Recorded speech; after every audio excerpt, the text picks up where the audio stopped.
Welcome back students. आज की अपनी इस वीडियो में हम दीपक रिवीजन मॉडल टेस्ट पेपर 1 को डिस्कस करने वाले हैं। जो दीपक के रिवीजन पेपर के साथ ये टेस्ट असेसमेंट्स दे रखे हैं, इसमें जितने भी मॉडल टेस्ट पेपर्स हैं उन सब को हम डिस्कस करेंगे। आज हम इसका MTP 1 डिस्कस कर रहे हैं। एक्चुअली इस बार हरियाणा बोर्ड ने पेपर पैटर्न को कुछ चेंज किया है। इस बार पेपर जो पहले आता था उस तरीके का पेपर नहीं आएगा। इस बार पेपर पैटर्न कुछ बदल गया है। अगर आप उस पेपर पैटर्न को समझना चाहते हैं तो आप इस वाली वीडियो पर क्लिक करके आप उस पेपर पैटर्न को समझ लें कि किस तरीके का पेपर आएगा। अब हम शुरू करते हैं मॉडल टेस्ट पेपर 1 और सबसे पहले हम उसका सेक्शन ए पढ़ रहे हैं। सबसे पहला क्वेश्चन क्या दे रखा है? If the HCF of 96 and 404, हमारे पास दो नंबर्स दे रखे हैं, उनका HCF है 4, HCF is 4, then LCM will be. तो हमारे पास एक रिलेशन होता है LCM इंटू HCF बराबर होता है प्रोडक्ट ऑफ टू नंबर्स के। A और B यदि वो दो नंबर्स हैं, उनका प्रोडक्ट हमारा बराबर होता है उनके LCM इंटू HCF के। अब यहां पर तीन वैल्यूज आपको दे रखी होंगी। नंबर्स क्या हैं हमारे? वो हैं 96 इंटू 404 और हमारे पास जो HCF है वो 4 दे रखा है। LCM हमें निकालना है। डिवाइड में ले जाएं, 96 इंटू 404 बाई 4, तो यहां आ गया 101। मल्टीप्लाई करेंगे 96 तो LCM क्या आ गया हमारे पास? वो 96 आ गया। तो केवल ये रिलेशन यूज करना है और हम इसे निकाल पाएंगे। इसके बाद question second, and irrational number, इस तरीके से दे रखा है, fill in the blanks and irrational number collectively form real number. तो कौन से नंबर्स को यदि हम इररेशनल नंबर्स के साथ मिला दें तो रियल नंबर बन जाते हैं। अगर आप रैशनल और इररेशनल नंबर्स को मिला दोगे तो हमारे पास जो कंप्लीट नंबर्स का सेट बनेगा वो रियल नंबर्स होते हैं। तो रैशनल को हमें इररेशनल के साथ मिलाना होगा। इसके बाद क्वेश्चन 3, द जीरोज ऑफ, हमें जीरोज निकालनी है किसकी? 3x square plus 4x plus 1 is equal to 0 की। इसकी हमें जीरोज निकालनी है। तो हम इसके सॉल्व कर लेंगे, इसका फैक्टराइजेशन कर लेंगे। हमें ऐसे दो नंबर्स चाहिए जिनका प्रोडक्ट 3 हो और ऐड या सब्ट्रैक्ट करने पर 4 आए। तो 3x square plus 3x plus x plus 1 is equal to 0। यहां से 3x कॉमन लेंगे, x प्लस 1 लेंगे, x plus 1 is equal to 0। दोनों में से x प्लस 1 कॉमन ले लेंगे, into 3x plus 1 is equal to 0। x plus 1 को 0 लेंगे और यहां 3x प्लस 1 को 0 लेंगे। यहां से x आ गया -1 और यहां से x आ गया -1/3। तो हमारे पास कौन सा ऑप्शन रहेगा? ऑप्शन डी हमें ये दे रखा है। ये x की वैल्यूज हमारी जीरोज रहेंगी। इसके बाद क्वेश्चन 4 देखिए, 14th term of the AP। हमारे पास एक AP दे रखी है and that is 0.6, 1.7, 2.8 and so on. और वो कह रहा है इस AP की 14th टर्म आप बता दीजिए। तो वो कैसे निकालेंगे? हमारे पास फर्स्ट टर्म है 0.6, कॉमन डिफरेंस हम निकालते हैं A2 माइनस A1 यानी 1.7 माइनस 0.6, तो ये आ जाएगा आपका 7 माइनस 6 इज 1.1।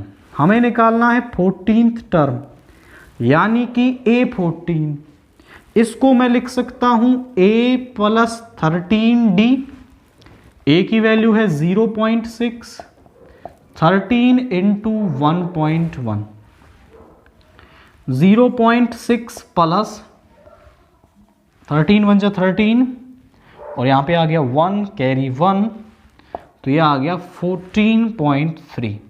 आप वैसे भी मल्टीप्लाई कर सकते हैं, तो ये आ गया 6 और 3 9 यानी 14.9।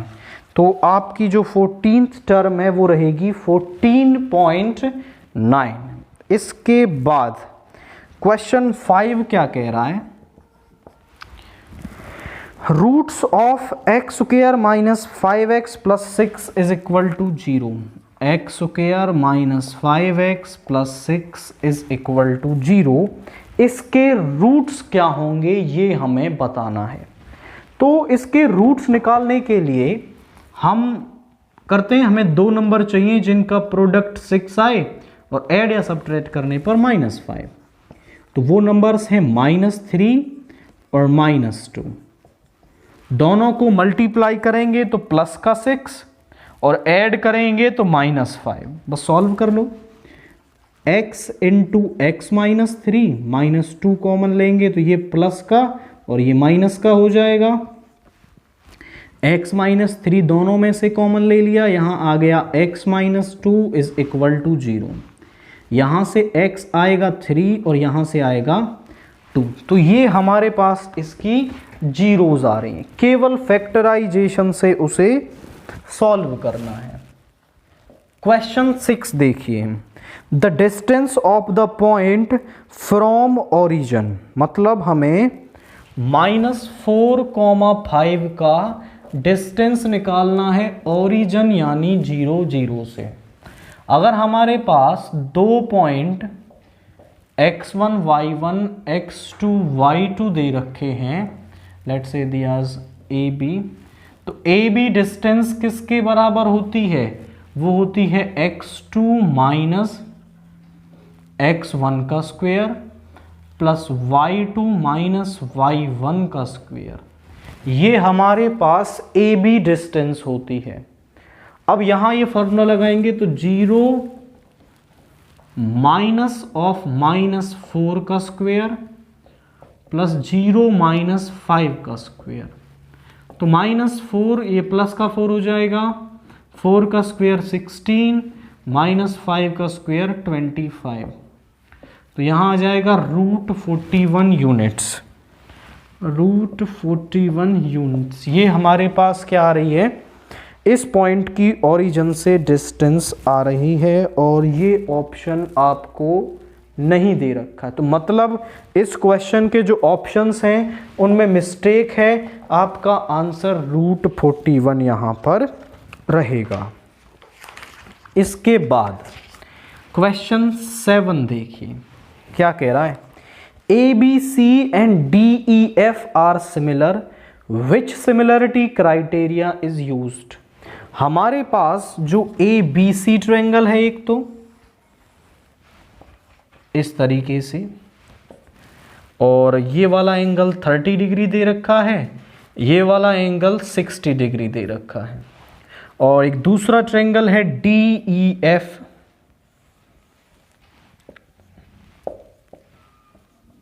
और यहां पर ये वाला एंगल है 60 डिग्री और ये वाला एंगल है 30 डिग्री। तो वो कह रहा है ABC एंड DEF हमारे पास क्या है? सिमिलर हैं। तो कौन सा सिमिलर क्राइटेरिया हम यहां यूज करेंगे? अब देखो, आपके पास ट्रायंगल के इंटीरियर एंगल्स का सम किसके बराबर होता है? 180। तो ये 90 हो गया, तो ये ऑब्वियसली 90 का हो जाएगा, ये भी 90 का हो जाएगा। अब आप ध्यान से देखें तो तीनों एंगल्स बराबर हैं और जब तीनों एंगल्स कॉरस्पॉन्डिंग एंगल्स इक्वल हों तो कौन सा सिमिलरिटी क्राइटेरिया हम यूज करते हैं? We will use angle similarity criteria. तो क्या करेंगे आप यहां पर देखो, एंगल ए डी के बराबर है और बी ई के बराबर है और सी एफ के बराबर है। तो यहां पर हम कौन सा क्राइटेरिया यूज करेंगे? Angle similarity criteria. ये हम यहां पर यूज करके इन्हें आपका सिमिलर प्रूव कर सकते हैं।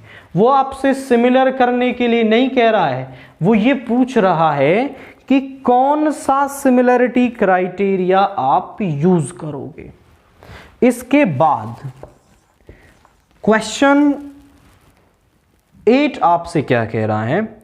If tangents PA and PB from a point P to a circle with centre O।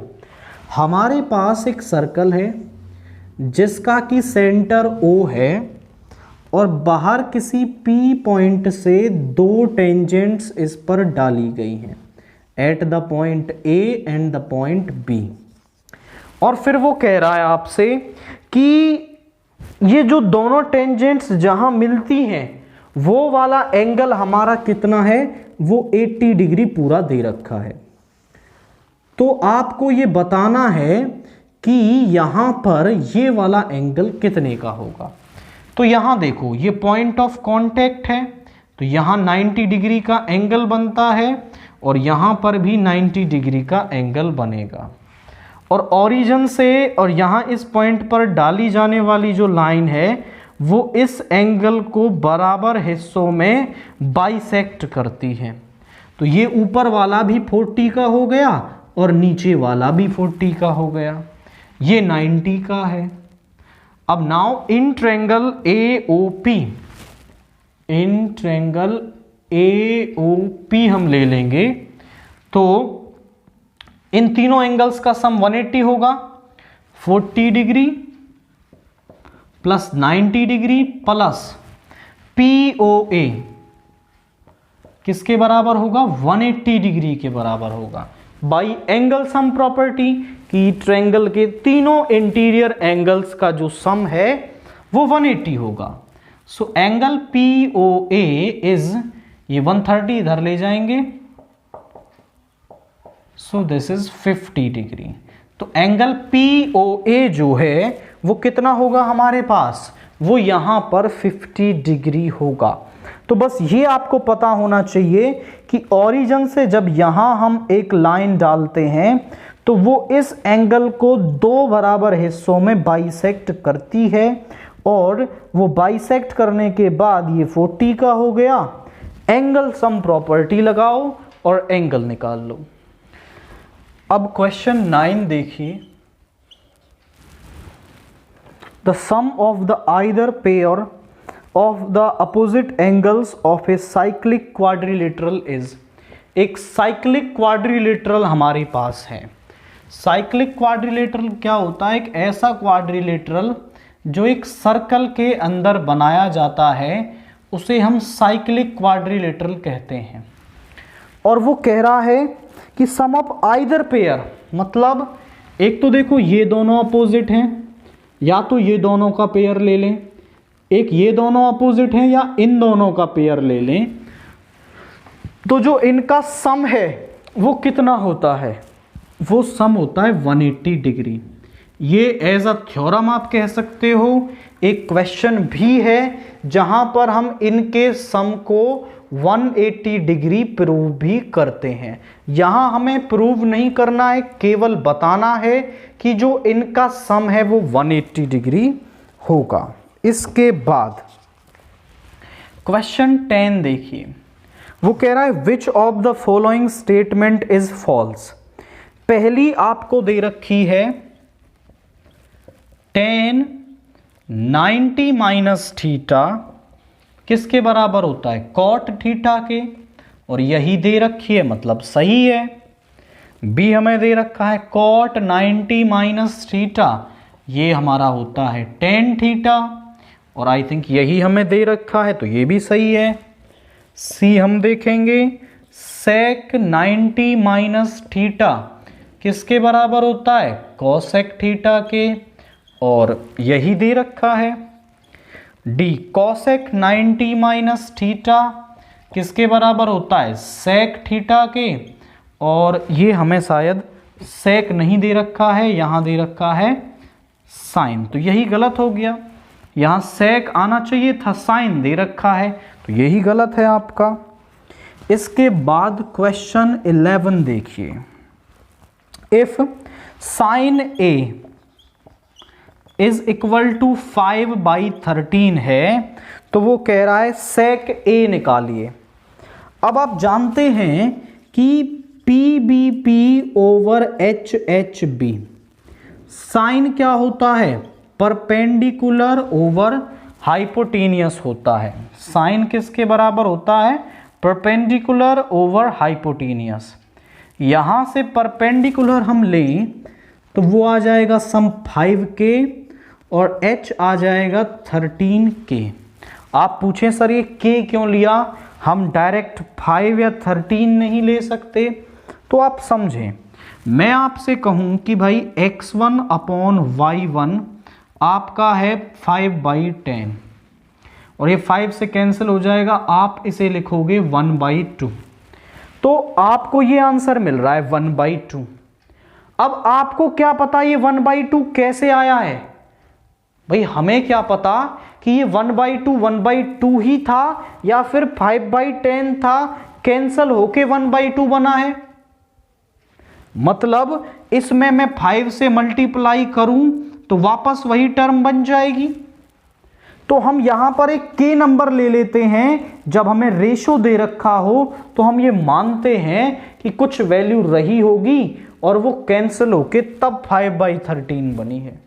तो k लेके आपको करना है। अब हमें बेस और चाहिए, तो हम जानते हैं परपेंडिकुलर प्लस बेस का स्क्वायर इज हाइपोटेनियस का स्क्वायर। इसको इधर ले जाएंगे, बेस का square is equal to hypotenuse यानी 169k स्क्वायर, ये हो जाएगा माइनस का 25k स्क्वायर, तो ये हो गया आपका 144k स्क्वायर। इस रूट को इधर लाएंगे, सो बेस इज 144 का तो हो गया 12 और इसका आ गया k। अब आपको माइनस साइन नहीं लेना है क्योंकि जो बेस है ट्रायंगल का वो आपकी यहां पर एक लेंथ है और लेंथ कांट बी नेगेटिव। तो यहां पर आप अब क्या निकालना है? sec A। sec A किसके बराबर होता है? भाई cos होता है बेस ओवर हाइपोटेनियस, तो sec हो जाएगा हाइपोटेनियस ओवर बेस। और हाइपोटेनियस हमारे पास कितनी है? हाइपोटेनियस इज 13k और बेस है हमारे पास 12k। k से k कैंसिल हो गया, sec A इज 13/12। ये हमारे पास यहां इसकी वैल्यू आ रही है। तो केवल हमें sec निकालना था, तो hypotenuse over base, hypotenuse 13 and the base is 12, value रखते ही हमें आंसर मिल गया। क्वेश्चन 12 देखिए, क्या कह रहा है? 6 sec square theta minus 6 tan square theta, दोनों में से 6 कॉमन ले लेंगे, यहां बनेगा sec square theta minus tan square theta.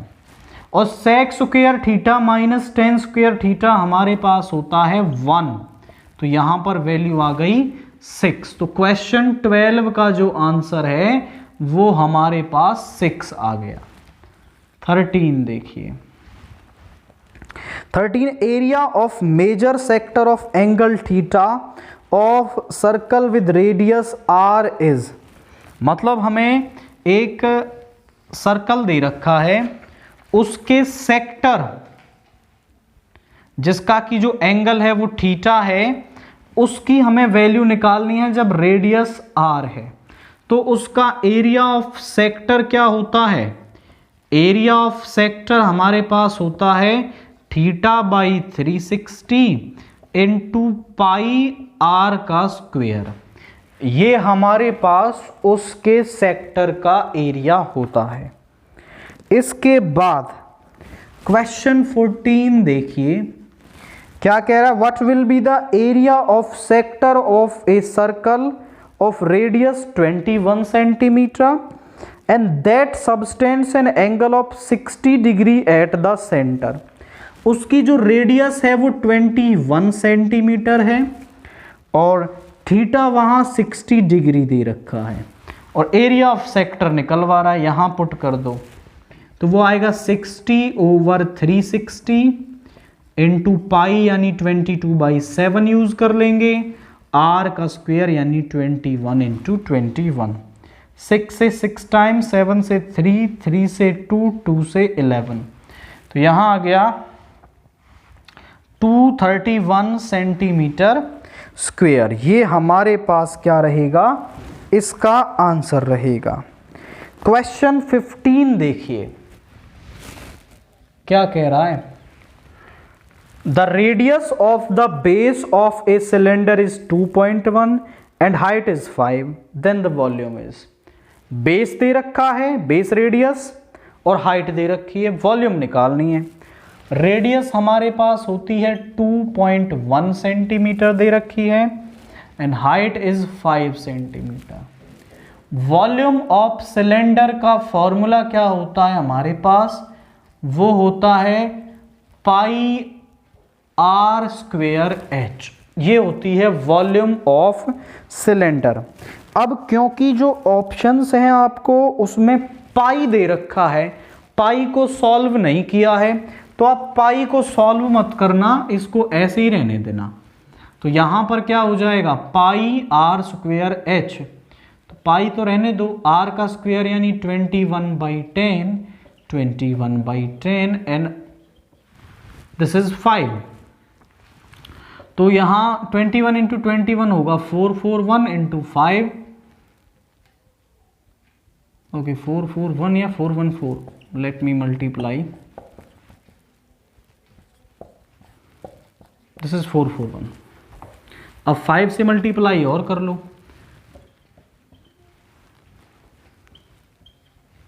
Pi by 100, point लगा लेंगे तो यह आएगा 22.05 पाई सेंटीमीटर क्यूब। ये हमारे पास क्या आ रही है, इसकी वॉल्यूम आ रही है and that is your option A. Option A को आप टिक करेंगे। क्वेश्चन 16 आप देखें, what will be the median class of the following data. इस डाटा की जो मीडियन क्लास है वो क्या होगी, तो आप समझें जो डाटा आपको दे रखा है उसमें आप यहां लिखें मार्क्स, इसके बाद 0 से 10, 10 to 30, 30 to 60, 60 to 80, 80 to 90, और यहां हमें FI दे रखा है 5, 15, 38, 2। और अब हम निकालेंगे कम्युलेटिव फ्रीक्वेंसी। मीडियन क्लास निकालने के लिए हमें कम्युलेटिव फ्रीक्वेंसी की नीड होगी। पहले को तो एज इट इज लिख दें, 5 + 15 20 + 30 50, 58 60। अब आप क्या करें, इसमें जो समेशन ऑफ FI है वो आएगा 60, उसका हाफ करें, मतलब जो नंबर है 60 का हाफ करेंगे वो आ गया 30। अब 30 किन दो नंबर्स के बीच में आ रहा है, 20 और 50, और 50 क्या है हमारा, उससे बड़ी वैल्यू है, पहली बड़ी वैल्यू। तो ये जो 30 to 60 है ना, ये हमारा क्या हो गया, मीडियन क्लास हो गया। आप ऐसा बोलेंगे कि इसकी जो मीडियन क्लास है वो 30 to 60 यहां पर होगी। तो बस कम्युलेटिव फ्रीक्वेंसी का सम करना है, हाफ करना है, जिसके करीब आ रहा है वो जो क्लास है वो मीडियन क्लास होगी। इसके बाद क्वेश्चन 17 देखिए, what is the mode of the following data. हमें डाटा दे रखा है 10, 8, 16 10 10 8 16 10 16 13 10 19 9 10। अब मोड क्या होता है? जो डाटा सबसे ज़्यादा बार रिपीट हुआ है वो हमारा उसके लिए मोड होता है। तो यहाँ पर सबसे ज़्यादा बार जो आया है वो 10 आया है, तो यहाँ पर इस डाटा का जो मोड है वो 10 हो जाएगा। सिंपली वो वैल्यू देख लो जो सबसे ज़्यादा बार रिपीट हुई है, वो आपका क्या होता है? उसका मोड होता है। क्वेश्चन 18 में हमें किसी इवेंट ए की जो प्रोबेबिलिटी है वो दे रखी है 0.07 और वो कह रहा है उस इवेंट के ना होने की प्रोबेबिलिटी निकाल दो। ए हमें दे रखा है 0.07, ए के ऊपर बार का मतलब है उसके ना होने की प्रोबेबिलिटी। तो ना होने की जो प्रोबेबिलिटी है वो 1 माइनस उसके होने की प्रोबेबिलिटी। तो यहां पर 1 माइनस 0.07 ये आ जाएगा आपका, दिस विल बी 3 एंड यहां पे आएगा 9 0.93। तो उसके ना होने की जो प्रोबेबिलिटी है वो 0.93 होगी। क्वेश्चन 13 के अंदर वो एरिया ऑफ मेजर सेक्टर पूछ रहा है। अब माइनर सेक्टर का जो एंगल है वो थीटा है और पूरा एंगल होता है आपका 360 का। थीटा उसमें से निकाल देंगे तो ये वाला एंगल 360 माइनस थीटा हो जाएगा। अब एरिया ऑफ मेजर सेक्टर क्या बनेगा? मेजर सेक्टर है ये वाला और उसका एंगल है आपके पास 360 minus theta upon 360 into pi r square. तो मतलब अगर वो माइनर सेक्टर का निकालने के लिए कहता है तो माइनर सेक्टर का एंगल ले लेना है, और मेजर सेक्टर का निकालने के लिए कहता है तो मेजर सेक्टर का एंगल आपको यहां पर ले लेना है। और इसके बाद ऑप्शन सी इसका करेक्ट आंसर हो जाएगा। अब क्वेश्चन 19 देखिए, असर्शन ए क्या दे रखा है? दो स्टेटमेंट हमें दे रखी होती हैं, एक असर्शन और एक रीजन, और फिर वो हम इन स्टेटमेंट को चेक करते हैं। एक्चुअली असर्शन और रीजन वाले क्वेश्चंस के लिए ऑप्शंस आपको इनके ऊपर ही दे रखे होते हैं। उनमें पहला ऑप्शन है कि असर्शन ए सही है और बी भी सही है, और बी करेक्टली आपका इसका जो आर है वो इसका एक्सप्लेनेशन है। दूसरी स्टेटमेंट है ये भी सही है, ये भी सही है, और आर इसका एक्सप्लेनेशन नहीं है। ये गलत, ये सही, ये सही, ये गलत। इस तरीके से ऑप्शन दे रखे हैं। तो हमें पहले स्टेटमेंट को चेक करना पड़ेगा कि सही है या गलत है। The HCF of two numbers is 5।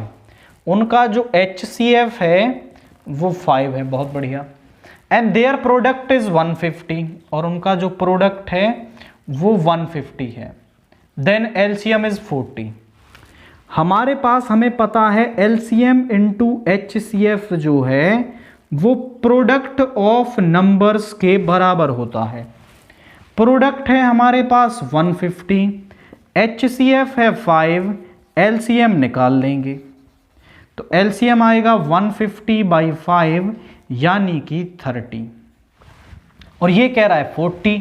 तो मतलब ये बात गलत हो गई ना, हमने निकाला 30 और ये कह रहा है 40, तो बात गलत है। तो assertion A is false, A is false. और रीजन को और देख लेते हैं। For any two positive integer A and B, HCF into LCM is A into B। ये सही है, तो R इज ट्रू। अब ऑप्शन क्या बन रहा है? A is false and R is true. तो कौन सा है? ऑप्शन D यही दे रखा है, A is false and R is true. Question 20 देखिए, the value of y is 6 for which the distance between the points is 10। इन दोनों पॉइंट्स के बीच की डिस्टेंस 10 है, तो y की वैल्यू 6 होगी। चेक कर लेते हैं। दोनों के बीच में डिस्टेंस कैसे निकालेंगे, x2 माइनस x1 का स्क्वायर, y2 माइनस y1 का स्क्वायर। सो 10 माइनस ऑफ -2 का स्क्वायर प्लस y माइनस 3 का square root is equal to, यहां पे आ गया 10। दोनों तरफ स्क्वेयरिंग कर देंगे तो यहां स्क्वायर से रूट कैंसिल हो जाएगा। 10 प्लस 2 इज 12 का स्क्वायर 144। यहां a माइनस बी का होल स्क्वायर का फॉर्मूला लगा दो, y स्क्वायर प्लस 9, यहां पे आ गया y square plus 9 minus 6y is equal to 100, और यहां पे आ जाएगा y स्क्वायर माइनस 6y, और यहां पर है हमारा 10 minus 2 3। Okay, there is a mistake. जो पॉइंट P है वो 2 माइनस 3 है। सो 10 माइनस 2 का स्क्वायर यहां पे आएगा 10 माइनस 2 का square, and y minus of minus 3 ये प्लस 3 हो जाएगा। सो थोड़ी चेंज हो जाएगी इक्वेशन, पैटर्न वही रहने वाला है। 10 माइनस 2 8 का square 64 plus y square plus 9 plus 6y is equal to 10। y square plus 6y यहां हो गया हमारा 73, और इधर 100 minus 100 is equal to 0। y square plus 6y 10 minus 3 is 7, and यहां पे आ जाएगा 9 माइनस 27 इज इक्वल टू। ऐसे दो नंबर जिनका प्रोडक्ट तो आए -27 और ऐड या सब्ट्रैक्ट करने पर 6, तो y square plus 9y minus 3y minus 27 is 0। y common ले लेंगे, y प्लस 9 माइनस 3 कॉमन ले लेंगे, y प्लस 9 इज 0। दोनों में से y प्लस 9 कॉमन ले लेंगे, y माइनस 3 इज 0। तो यहां से y की जो वैल्यू है वो -9, और यहां से जो y की वैल्यू है वो 3 आ गई, यानी y की वैल्यू 3 और -9 आ रही है, और ये कह रहा था कि जो y की वैल्यू है वो 6 मिलेगी। तो इसकी बात तो गलत हो गई ना। हमने जो y की वैल्यू निकाली उनमें से कोई भी इससे मैच नहीं हो रही, तो आप बोलोगे A इज फॉल्स। जो असर्शन वाली बात है वो गलत है। रीजन पढ़ लेते हैं। Distance between two given point ax1 y1 x2 y2 is given by, सही बात है, डिस्टेंस दो पॉइंट के बीच में हम ऐसे ही तो निकालते हैं। So A is false and R is true. हमारे पास जो A है वो फॉल्स होगा और जो R है वो क्या होगा, यहां पर ट्रू होगा। तो इस तरीके से हम असर्शन और रीजन वाले क्वेश्चन करते हैं। दोनों स्टेटमेंट्स को हम चेक करते हैं और आफ्टर दैट फिर हम रिजल्ट्स को वैलिडेट कर देते हैं। सेक्शन बी जो 2 मार्क्स वाले क्वेश्चन है, सबसे पहला क्वेश्चन 21 क्या है, solve the following equations. x by 2 plus 2y by 3 is equal to -1, और x by 3 minus y by 2 is equal to 13/6। अब इन्हें सॉल्व करना है। सॉल्व करने से पहले इनका एलसीएम ले लो। इधर एलसीएम लोगे तो वो आएगा 6, यहां बन जाएगा 3x plus 4y is equal to -1। इसको इधर ले जाएंगे तो 3x plus 4y is equal to -6, ये पहली इक्वेशन। यहां पर एलसीएम लेंगे तो 6, 3x minus 2y is equal to 13/6। तो यहां आ गया 3x minus 2y is equal to 13, ये सेकंड हो गई। अब इन्हें सॉल्व करने के बाद हमारे पास दो इक्वेशन आ गई, लीनियर इक्वेशंस इन 2 वेरिएबल्स। कोई सा भी मेथड इस्तेमाल कर लो, सब्स्टिट्यूशन, एलिमिनेशन, क्रॉस मल्टीप्लिकेशन, दोनों को सॉल्व कर लो। मैं क्या करता हूं, इक्वेशन फर्स्ट को ऐड कर दूंगा इक्वेशन 2 के साथ, इसको 2 से मल्टीप्लाई करने के बाद 3x plus 4y is -6, 6x minus 4y is 26, add कर लो, ये कैंसिल हो गया, 9x इज इक्वल टू 20, यहां पर ये आ गया 9x is equal to 20, so x is equal to 20/9। I think there is a calculation mistake, x by 2 minus 1, so this is 3x plus 4y is -6, okay, 2x minus 3y is equal to 13, okay, यहां पर आएगा 2x minus 3y is equal to 13, so 2x minus 3y is equal to 13। अब कुछ हमें और यहां पर try करना होगा, इससे इक्वेशन सॉल्व नहीं होगी। अब आप ध्यान से देखें तो ये x का जो वेरिएबल है वो 3 है और इसका 2 है। मैं दोनों को 6 बना दूं, दोनों को 6 बनाने के लिए मैं इसको 2 से मल्टीप्लाई कर दूं, इसको 3 से मल्टीप्लाई कर दूं और इसमें से इसको घटा दूंगा तो x कैंसिल हो जाएगा। तो यहां पर हम इक्वेशन फर्स्ट को 2 से मल्टीप्लाई कर रहे हैं और इक्वेशन 2 को हम किससे मल्टीप्लाई कर रहे हैं, 3 से। इक्वेशन फर्स्ट को 2 से, तो 6x प्लस 8y इज -12 और यहां पर 6x minus 9y is equal to 39 और इसमें से इसको सब्ट्रैक्ट करेंगे, कैंसिल हो गया, यहां पे आ गया 17y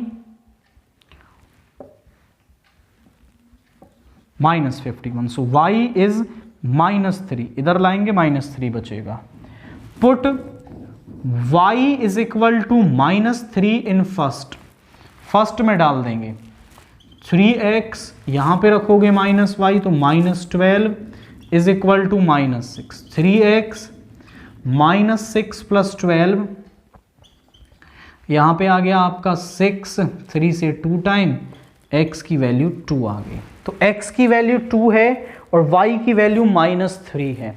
तो यहां पर हमें केवल पहले जो फ्रैक्शन वाला पार्ट बन रहा था उसको सॉल्व करना है, आफ्टर दैट कोई सा भी मेथड लगाओ और आप इजीली इन्हें सॉल्व कर पाएंगे। अब क्वेश्चन 22 देखिए, in the figure ABC and AMP are two right triangles at B and M respectively। हमारे पास दो ट्रायंगल हैं, फिगर किस तरीके से दे रखी है, यू हैव द फिगर, ये ट्रायंगल है हमारा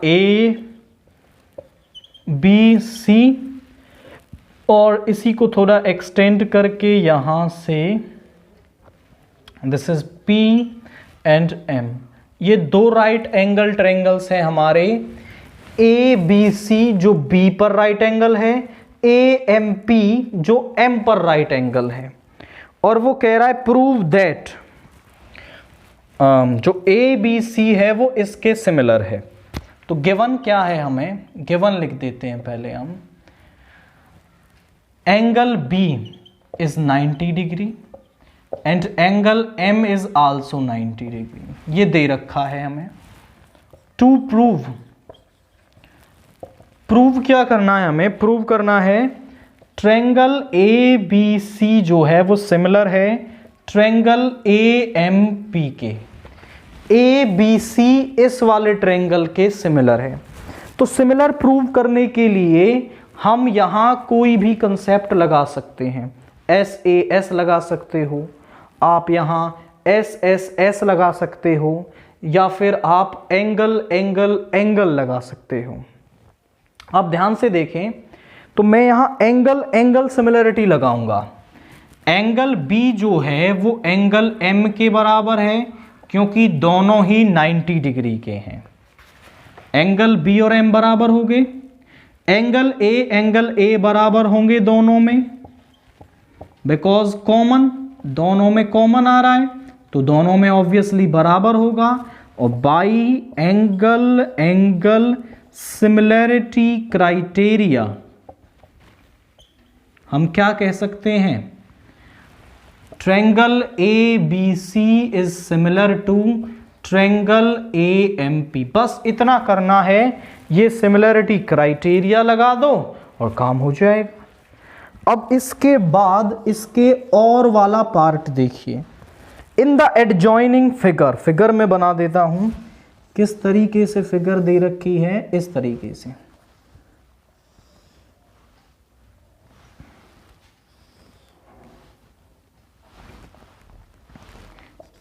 ADBCO इस तरीके से।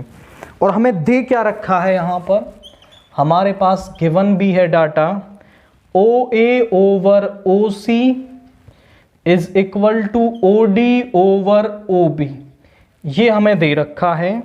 देन हमें प्रूव करना है, to prove angle A angle C के बराबर हो and angle B angle D के बराबर, यानी एंगल A को हमें C के बराबर दिखाना है और B को D के बराबर दिखाना है। अब ध्यान से देखो तो हमें OA upon OC, OD upon OB ये दे रखा है और ये वाला एंगल इसमें बराबर होगा। तो हम यहां SAS सिमिलरिटी क्राइटेरिया यूज कर लेंगे। दोनों साइडें प्रोपोर्शन में हैं और उनके बीच में बनने वाला एंगल हमारा क्या है, आपका इक्वल है। तो हम यहां लिखेंगे OA upon OC is equal to OD upon OB, ये तो हमें दे ही रखा है। और आप बोलोगे AOD एंगल AOD बराबर होगा किसके, एंगल AOD बराबर होगा COB के, angle COB vertically opposite angle. आप ध्यान से देखें तो दोनों क्या हैं, वर्टिकली अपोजिट एंगल्स हमारे हैं। सो बाई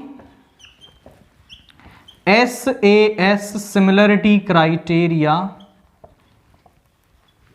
ये हमारे क्या हो गए, सिमिलर हो गए। तो यहां पर हम ले सकते हैं triangle AOD is similar to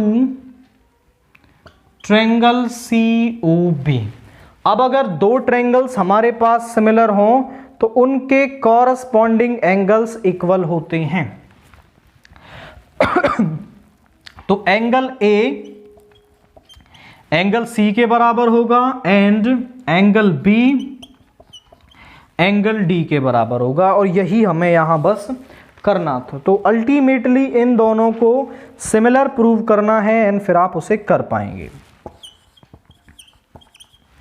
question 23 देखिए, line L is a line which intersect two concentric circles with common centre O। हमारे पास दो कंसेंट्रिक सर्कल्स हैं जिनका की सेंटर एक ही है और कोई L लाइन है जो दोनों को क्या करती है, कट करती है। और फिर वो कह रहा है एट ABCD, ABC और D पॉइंट पर वो उन्हें कट करती है।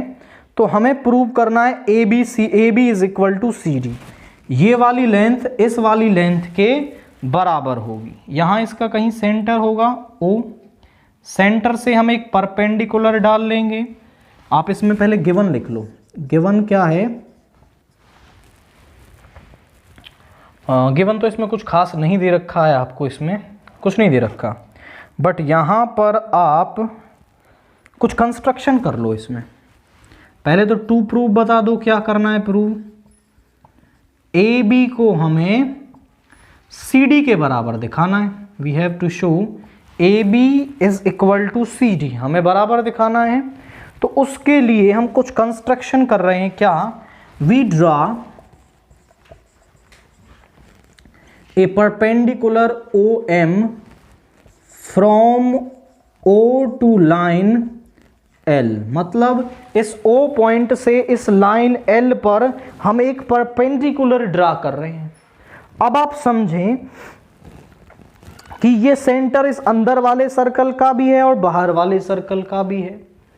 तो अगर हम सेंटर से कोड पर परपेंडिकुलर डालते हैं तो वो उस कोड को दो बराबर हिस्सों में आपका डिवाइड करती है। हम लिखेंगे यहां पर आपका BM is equal to MC, BM is equal to MC because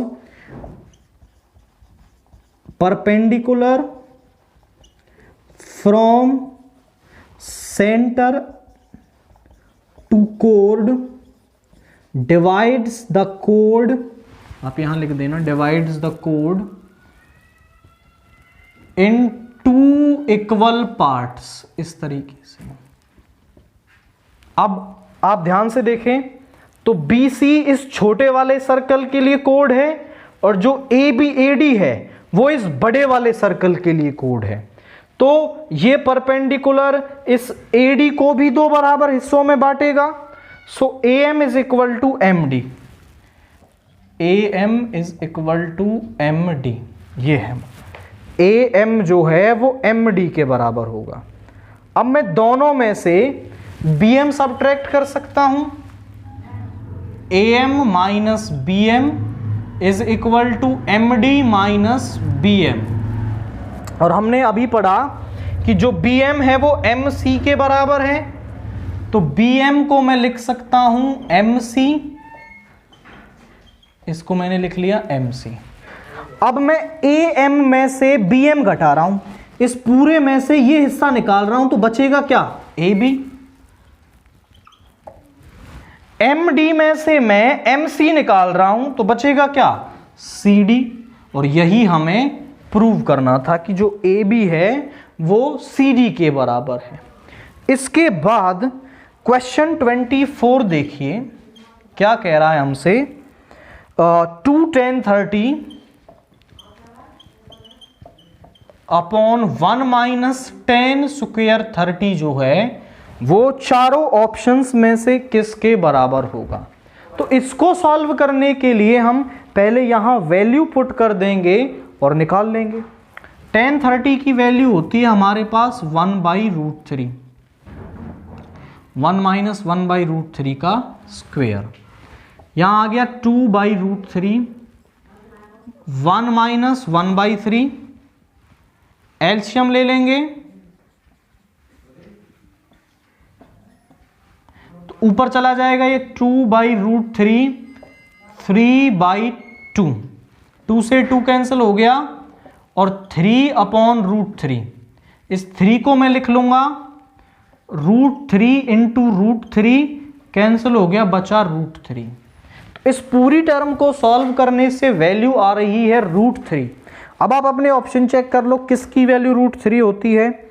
cos 60 हमारे पास होता है 1/2, sin 60 होता है 1/2, tan 60 होता है √3। तो ऑप्शन सी हो जाएगा tan 60। tan 60 भी √3 और ये भी √3। इसके बाद क्वेश्चन 25 देखिए। Find the area of sector of A circle with radius 6 centimetre. Radius हमें 6 सेंटीमीटर दे रखी है and angle of the sector is 60 degree.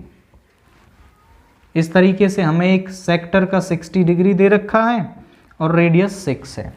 वो कह रहा है सेक्टर का एरिया निकाल दो। Area of sector is given by, उसका फार्मूला हमारे पास होता है θ/360 इंटू πr²। θ/360, थीटा है 60, 360, पाई है 22/7, r है 6 इंटू 6, 6 से 6 कैंसिल हो गया। यहां पे आ गया 132/7 centimetre square. Quite simple easy type का क्वेश्चन। केवल फॉर्मूले में वैल्यूज हमें रखनी है और हम उसका एरिया ऑफ सेक्टर निकाल पाएंगे।